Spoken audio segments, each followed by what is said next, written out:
Bismillahirrahmanirrahim. Assalamu alaikum. Dear students, our today's topic is difference between empirical formula and molecular formula. इन दोनों के दरमियान हमने difference भी पढ़ना है, इन दोनों के दरमियान हमने रिलेशनशिप को भी डिस्कस करना है।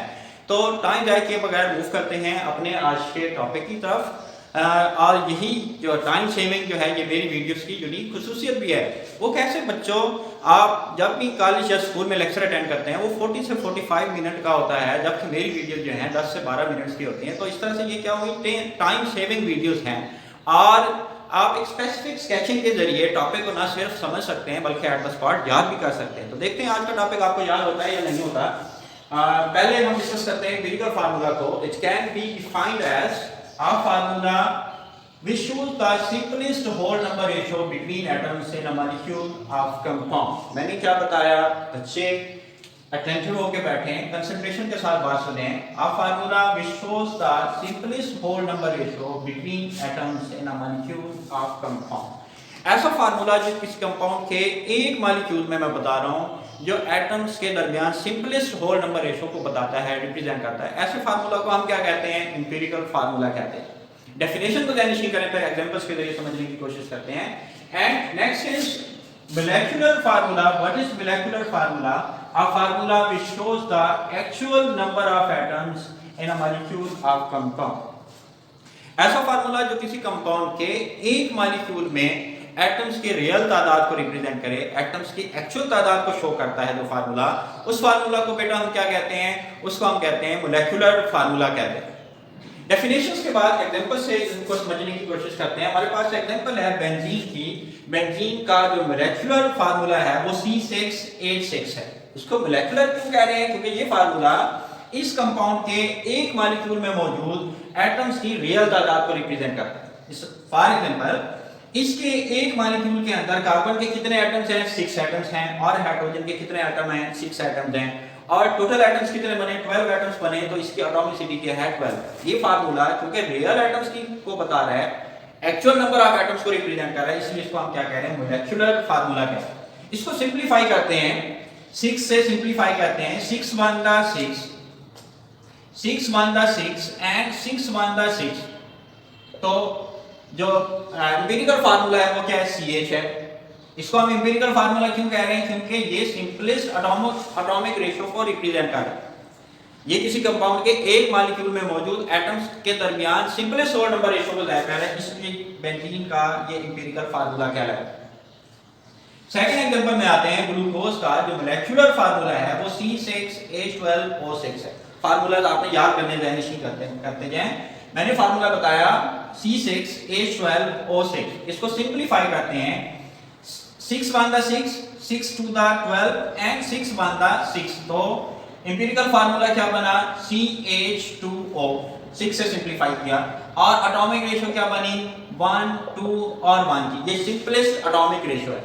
ये फार्मूला इस कंपाउंड के एक मॉलिक्यूल में मौजूद एटम्स के दरमियान सिंपलेस्ट रेशियो को रिप्रेजेंट कर, इसलिए ये इसका क्या है, empirical formula. Same to same hydrogen peroxide के एग्जांपल लेते हैं। मोलेकुलर फार्मूला H2O2 है। इसको जब आप सिंपलीफाई करते हैं 2 से तो इसका एम्पिरिकल फार्मूला HO है और एटॉमिक रेशियो 1 और 1 की है।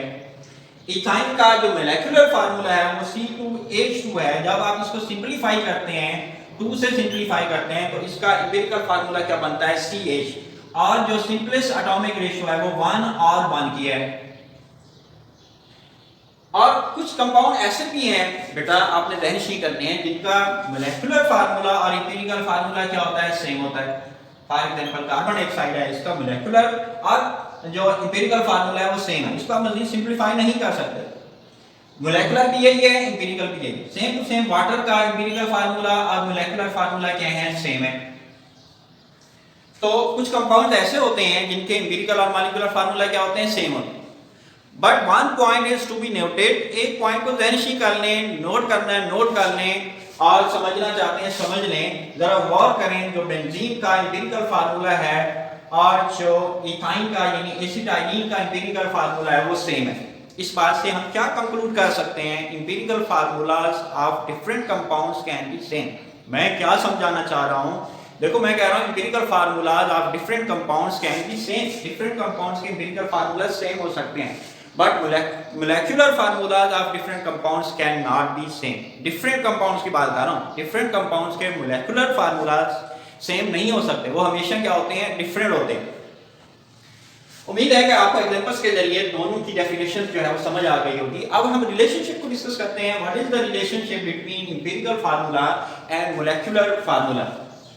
The relationship between molecular and empirical formula can be derived by the following equation.